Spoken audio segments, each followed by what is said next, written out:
Ang ating bansa ay kilala dahil sa hospitality ng mga Filipino.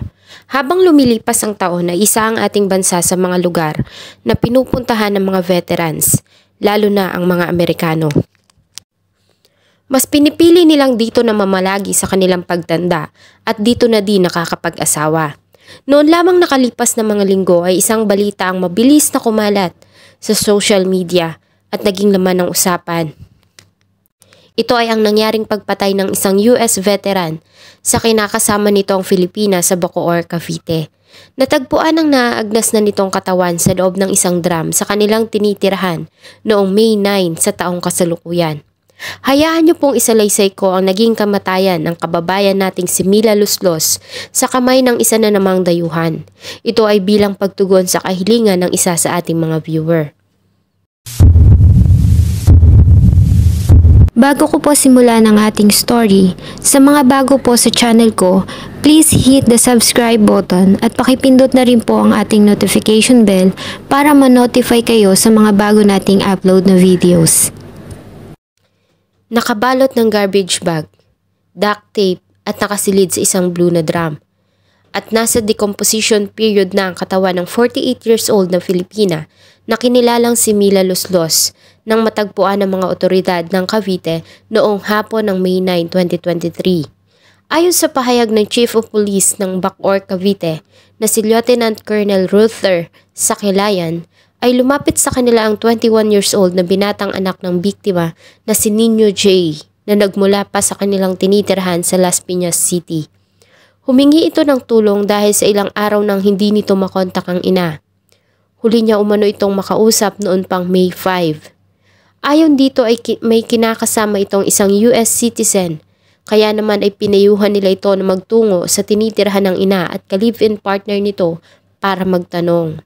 Nang tunguhin ni Nino J ang bahay sa Lot 2, Block 2, Santero Subdivision, Barangay Habay 1, Bacoor, Cavite, ay dinatnan niya ang 71 years old na si William Thomas Worth.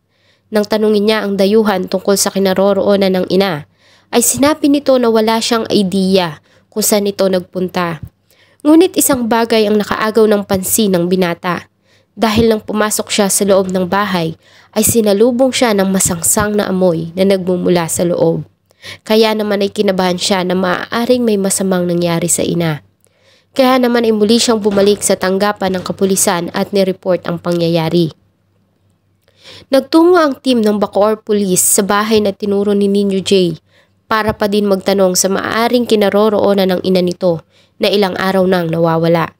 Noong una ay mariing itinanggi ni William Worth na hindi niya alam ang kinaroroonan ng kinakasama. Ngunit nang tila hindi na alam ang isasagot sa mga katanungan ng mga pulis, ay umamin ito sa ginawa. Ito din ang nagturo sa mga pulis sa lugar kung saan niya itinago ang katawan ng biktima. At doon na nga tumambad sa kanila ang bangkay ng isang babae na nakabalot at nasa loob ng isang blue na drum. Napansin din nila ang nagkalat ng mga mothballs sa paligid ng basement. Ito umano ay para itago ang amoy na nagmumula sa nabubulok ng katawan ng biktima. Agad nilang inaresto si William Thomas Worth nang matagpuan ng labi ni Mila. Nagawa din nilang makarecover ng 3 mga patalim at nylon na tali na maaaring ginamit sa pagpatay sa crime scene. Napansin din nila ang mga pasa at galos sa katawan ng dayuhan, kaya naman malaki ang possibility na nanlaban ng biktima bago nito tinamo ang masakit na kamatayan. Sa kanilang ginawang preliminary investigation ay napag-alaman nila na 1 taon nang nagsasama ang dalawa sa nasabing bahay. Ayon kay William Worth, ay binigyan niya ang kinakasama ng halagang 1 million pesos para sa panggastos. Ngunit nagtataka umano siya dahil sa tila mabilis na pagkaubos ng pera nang hindi niya alam kung saan ito napupunta. Ayon din dito, ay nagpakilala sa kanya si Mila na dalaga. Ganun na lamang umano ang kanyang pagkadismaya nang mapag-alaman niya na may asawa ito at anak. Nagkaroon umano sila ng pagtatalo hanggang sa magkasakitan. Natumba ito at nauntog ang ulo sa sahig. Doon niya na ito sinakal hanggang sa mawalan ito ng buhay. Itong Amerikano is itong suspect natin. Itong babae is dalaga, walang family, itinatago. At ito ay binigyan niya ng 1 million, itong babae. At nalaman niya na meron palang anak o asawa itong kalibin partner niya. Konting pagtatalo silang nangyari at di umano parang nabagok yata yung ulo nito, nadulas yung babae. And then tapos sinakal niya. And after niya sinakal, sa takot, binalot sa isang garbage bag at binalutan ng duct tape tsaka sinilid sa drum.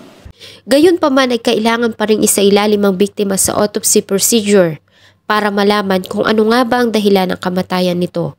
Agad din namang nakipag-ugnayan ang tanggapan ng Bacoor Police sa US Embassy tungkol sa pangyayari. At dahil nga sa mayroon tayong US Privacy Act, ay limited ang mga information na inilabas nila tungkol sa kaso. Sa ginawang autopsy ay napag-alaman na si Mila ay namatay due to asphyxia at ang araw ng kamatayan ay nasa pagitan ng May 6 at May 7. Kinabukasan May 10, 2023 ay sumailalim si William Worth sa inquest proceedings at nahaharap sa kaso ng pagpatay. Kasalukuyan si William Worth ay nasa custody ng Bacoor City Police at naghihintay ng kanyang trial. Na po ay nagustuhan nyo ang kwento na aking ibinahagi. Marami pong salamat sa patuloy na pagtangkilik ng akin pong mga videos. Huwag nyo pong kalimutang mag-iwan ng inyong saloobin at suggestion sa atin pong comment section. Thank you so much po and see you on my next video.